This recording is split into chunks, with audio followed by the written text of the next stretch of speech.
What made you laugh the hardest in your entire life? It was in summer this year actually. There was a middle-aged couple walking in front of me with ice creams. The guy obviously didn't see the step ledge on the floor coming up and tripped over it. As he tripped over, his flailing arm shoved the ice cream right onto an oncoming child's forehead. The ice cream cone stayed in place for a couple of seconds before it slid off. The kid looked like a fucking unicorn. I was literally crying with laughter, and it was so hard to compose myself. You had to be there, but the funniest scene of events ever. I was in college. I shared a dorm with my buddy Matt. My girlfriend, my first real love, had done something fucked up and decided we weren't together. I was utterly heartbroken. I cried for days. I have a history of serious depression, suicidal tendencies, and it just sent me into a spiral. I remember laying in my bed with my arm over my face, so that Matt wouldn't know tears were streaming down my face. He mentioned that an old friend of his from Round Rock, Texas, would be coming to stay in our dorm for the weekend. I didn't give a shit, and I didn't even really remember until the guy showed up.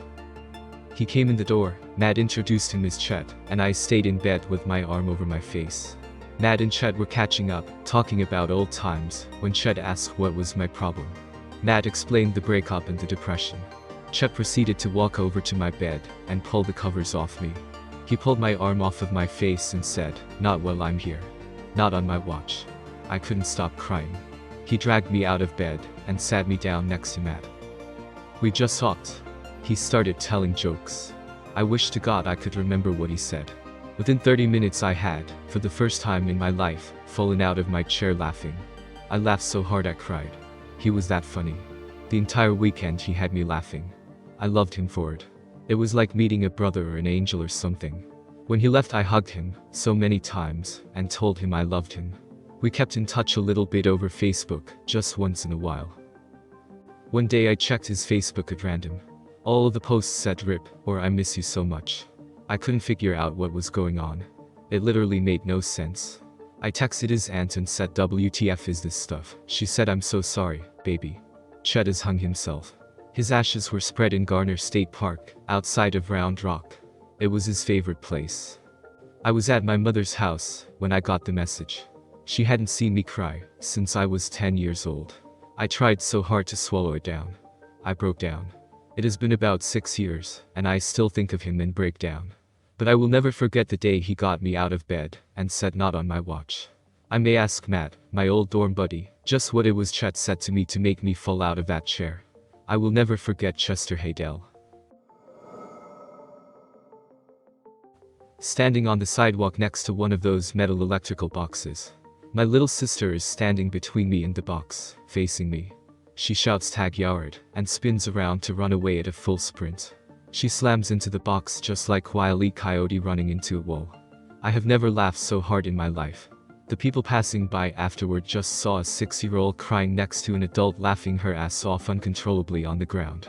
Eventually I composed myself and picked her up and told her she'll be alright. I felt so bad, but damn if I wasn't suppressing giggles the whole way home. I have a Ukrainian coworker who was several decades older than me, and is a super serious, pretty strange guy. He has a very stereotypical old school Soviet style to him. He always speaks and identifies as Russian. He heard my friend and I telling trivial amusing stories to each other on a break, and joined our little circle with the biggest smile on his face. Looking to join in and relate. He explains that when he was in university he had a car, but his friends destroyed his car by literally bludgeoning it to pieces, and then beat him viciously as a prank. You know, as friends do. Then he could barely get through the next part of the story. He was laughing so hard when he explained that from then on he had to run to and from university. He said he ran so often with his bag that he ended up separating his abdominal muscles and severely injuring himself. By this point my friend and I are dying from laughter too, so our comrade feels great about his smash hit of a story and heads back to his desk. I still won't go in a room alone with that guy. At a party someone started a riding lawnmower up, turned the steering wheel to the left, and put it in high gear, so it ran around in circles. It was funny at first, but got annoying after a while, so we tried to shut it off. The problem is it was moving pretty fast, and we were all too drunk to catch it. Every time one of us would try to grab it and hop on, we would miss, fall over, and get ran over by the lawnmower. It got so funny watching everyone try that we couldn't stop laughing. We eventually started throwing rocks at it, which was even funnier trying to see drunk people try and aim a rock at a moving object. This went on for a good hour before it ran out of gas. This school near my house had closed down, so me and my 4 brothers went there pretty frequently one summer and essentially made it our personal playground. One day we were there playing basketball, riding our skateboards and whatnot, when a cop drives past the school and sees us messing around in there. Obviously we weren't supposed to be there, and we got spooked, so we bailed and went to hop the fence and run home. All my brothers can manage the fence well, and we're throwing our bikes over and trying to get the hell out of there before the cop turns the corner. He probably would have just told us to go home, but we were young and worried. As I turned to grab one of the bikes, I look over at my youngest brother, who was probably around 6 or 7 at the time, got himself caught on the fence as he was coming down. He managed to give himself the most ultimate wedgie I've ever seen. He wasn't holding himself up on anything, but he was suspended up in the air hanging by his underwear. All of us just stopped trying to rush home and started howling with laughter to the point where we could hardly help my screaming brother down from his wedgie. I still remember seeing his ass cheeks hanging out from his wedgie as he was crying, begging for help, probably my favorite childhood memory. My son was 4. I told him to get dressed one morning. He ran away to his room, comes back like a half hour later, and he's wearing about 20 t-shirts all on top of each other, so his upper body looks huge, and then has a pair of shorts on. I tried not to laugh. Then he says, "Daddy, I put on my clothes and I have underwear on." And he had this sly grin. Obviously, he didn't have any on, and I don't know what the top part was about, so I said, "And how many shirts do you have on, buddy?" "Just one." So we played for a while, and finally he said he needed to go to the washroom. He walks out of the room. So I walk into the hallway, and it turns out he didn't close the door. He's got his pants around his ankles and he's peeing, standing up, which surprised me, but I noticed no underwear too, plus his upper body looked huge. He was pretty funny to see. So I said, "Dude, you gotta close the door, especially since I saw you were lying about wearing underwear." He said, "No daddy, I'm wearing underwear, you just can't see them." So I said, "Sure you are," and closed the door for him. He comes back into the living room and proceeds to take off layer after layer of shirt, piling them on the floor. I was pretty much not sure what the hell he was up to, but he seemed to be having fun. Anyways, he puts like 20 or 25 shirts down and finally pulls off the second last one, and a fucking pair of underwear fall out and on the floor, and he points at them and says, "See daddy, I was wearing underwear." I was dumbfounded. He still lied about having only one shirt on though. In a college cafeteria, my friend and I sit down with a few guys we knew a bit, but not really well. My friend starts asking them what they like, just in a totally vague and weird way, but very much his style. He then proceeds to say "I like," and then lists completely random things for at least 30 minutes, probably more. They sat there with very confused looks on their faces. I was sick with what I found out was mono, and my throat was absolutely killing me. I thought I might die from the pain of laughter. Told the story before, but it's still one of my favorites. Small child, maybe 4 years old, is running with 2 2-liter bottles of soda, maybe it was root beer. Lots of bouncing already. Then she trips, bottles go flying, and she face plants. She lifts her head up to cry, and just then, at that perfectly timed moment, the cap blows off one of the bottles into her face, spraying her with soda and foam. Her mother runs over, still pushing the shopping cart for some reason, and naturally, slips on the other soda and trying to catch herself grabs the side of the shopping cart. She and cart tip over. A bag of flour explodes and covers the sticky child. All of this was done with the precision of a 1940s comedy short. It was really impressive. And sadly, I did not get to film it. Had a college choir teacher who used these weird analogies. Really talented but really weird analogies. She taught us to project a richer tone by using our sinuses, rather than just our throat, by telling us to think of our heads as great big basketballs, with air flowing through the basketball.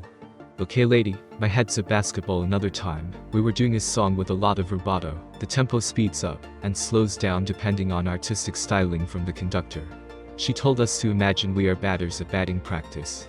The pitching machine doesn't pitch balls at the same tempo, or on game day, if the opposing team's pitcher pitches slightly faster or slower, we'll strike out. So watch her like a pitching machine. She never ever used the same analogy twice. Except once. We had a regional competition coming up, and everyone expected us to win. The director calls the dean and some college administration to come watch us practice. Choir teacher has us do sectionals, which means one person from every section steps forward to sing for the rest of the group. No hiding your flaws behind others. I was called forward to represent bass baritone section. We're doing this song with rubato, and the whole group is behind. She's not working with us to help us catch up, she's making a show of going faster and faster. Finally she stops us. You're not keeping up with me, I protest. It feels like you're directing this song too fast. We were camping in the Netherlands, and my little brother and I were playing on a contraption that was basically a large vertical wheel. You could stick your feet in 2 holes, and there were 2 handles to hold onto. The wheel rotates, and we were playing around on it. All of a sudden my dad comes in and tells us to move. We are doing it all wrong. He gets on the contraption the wrong way around, sticks his feet in the holes and holds the handles. He quickly spins 180 degrees and is now hanging upside down. After 10 seconds or so the panic starts to settle in, whilst his feet are slowly starting to slip out of the holes, and a few seconds later he smashes down onto the floor with an almighty HGHHHHH, knocking all the air out of his lungs. Whilst he is laying there grasping for air, my mother, little brother and myself are laughing harder than ever before. A woman who saw it happen from the other side of the park comes rushing to my father's aid and throws us a dirty look and exclaims, "Help this poor man, how can you laugh at this?" Which completely set us off again. My sister and I were playing when we were younger, and she stood on a rake, and it hit her in the face. She burst into tears. I was laughing so hard, and started to make her laugh. She started laughing, and she was laughing so hard she turned, and stood on a completely different rake. Yes, we had 2 rakes. It was so funny, and to this day I still make fun of that day. Me sister and I were playing when we were younger, and she stood on a rake, and it hit her in the face. She burst into tears. I was laughing so hard, and started to make her laugh. She started laughing, and she was laughing so hard she turned, and stood on a completely different rake. Yes, we had 2 rakes. It was so funny, and to this day I still make fun of that day. A stupid beat joke. My fiancé made it my first time in a Costco. It was when we were still in the early stages of dating, and I was really sick, so I was eating some kale. We walked past these beekeeper hive things. He made some sure pun joke neither of us even remember, and I laughed so hard I spit my kale all over his face, which made me laugh harder, and start choking in an embarrassing red-faced mess with tears running down my face, half falling in the floor, because I already had trouble breath from the sickness. He just stood there laughing his ass off and trying to ask if I was okay. It was beautiful and we still remember it fondly. Dave Barry's Travel Guide. There was one running joke in the particular regarding, "Show me the fish of your brother Raul," that had me laugh so hard my family were worried I might puke. Similarly, his guide to Eyes has some of the funniest lines I've ever read. Driving with my family one night after a very long day, and my husband pointed out a sign stationed off the side of a bridge that said, "Caution, do not enter." As in, don't drive off the side of the fucking bridge. It gave me the giggles and I couldn't stop laughing, so the kids in the back seat asked what was so funny. When I told them what we saw, my son caught the giggles, and seeing him laugh about it set me off again.